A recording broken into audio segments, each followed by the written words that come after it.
Welcome back to part 3 of March Movie Madness. So the movie that came out today and that we're talking about is Kung Fu Panda 4, which kind of came out of nowhere. Very fast, I feel like. We saw the preview and then we were like, oh, it's in like a month. I don't know if they were just holding the movie and didn't want to release it for a while, or who knows. I also don't know the length between the third one and this one. Yeah, I don't either. I want to say like 2018 or something, 2017. Yeah. Like it was a long time ago. Good bit of time.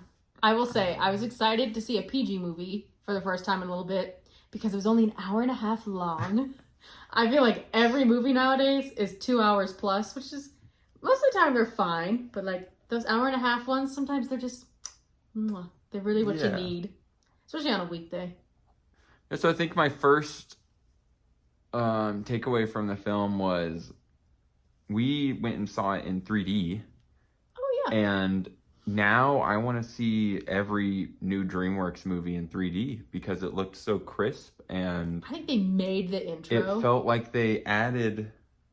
It literally added another dimension. Yeah. Watching it in 3D added another layer to the, to the movie.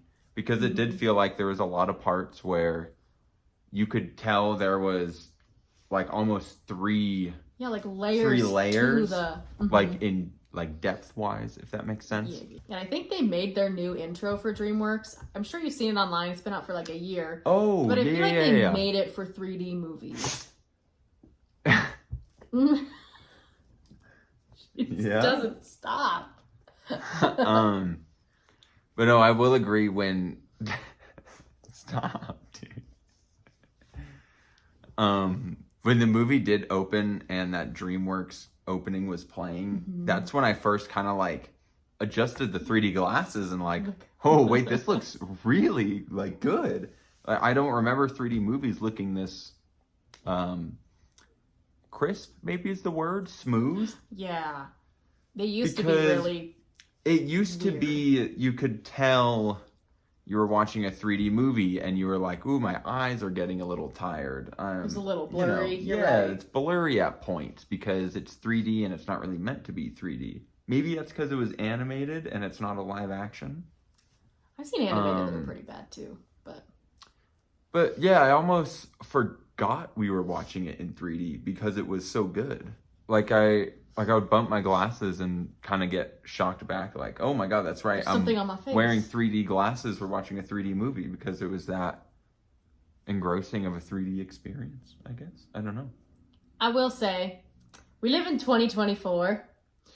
Give me some 3D glasses that will work with my glasses. Because they had a little lip on the top that I was able to kind of set on my glasses, but then they kept falling because they fall low on your nose. So a couple times I was like having to adjust. I'm like, give me some glasses that work with my glasses. Yeah, the movie itself I thought was pretty good. There wasn't anything I disliked about the film. It was very, I would say, on the surface level with its depth of story. So it was meant to be understood by kids.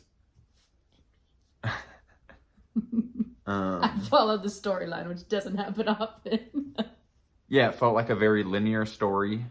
Like there wasn't any backtracking or anything like that. It was just point A to point B, kind of.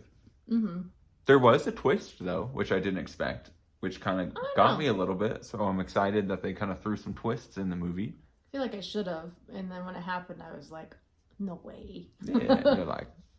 I'm going to say it was nice to see some of the old Kung Fu Panda characters and villains come back from the old movies, but it also didn't ride on them because a lot of the movies nowadays, they're teasing, like the new Jurassic Park movie, they were really riding on the old Jurassic Park people coming back to make it good, really. Where this movie just kind of had it was like little old bits. Villains as an element, you know? It was a completely new villain, too, and involved in it all. It also added to the story. They weren't introduced in a way that kind of made you roll your eyes. Or like, really, this is how we're going to get here? Yeah. They only had a few characters in the movie, which I think was good. because it really helped focus the story around those couple characters and make you care about them. So like you care, but you don't care about Poe's dads that much. But in this movie, they really kind of make you get attached to the dads a little bit.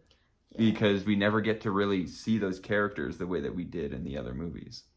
I did really like that. I guess I didn't even know what to like expect going in. I don't even know if I'd actually seen the trailer for the movie. But it focused a lot on Poe. And like pretty much solely on Poe. Yeah, it was and good. The journey. I kind of liked that.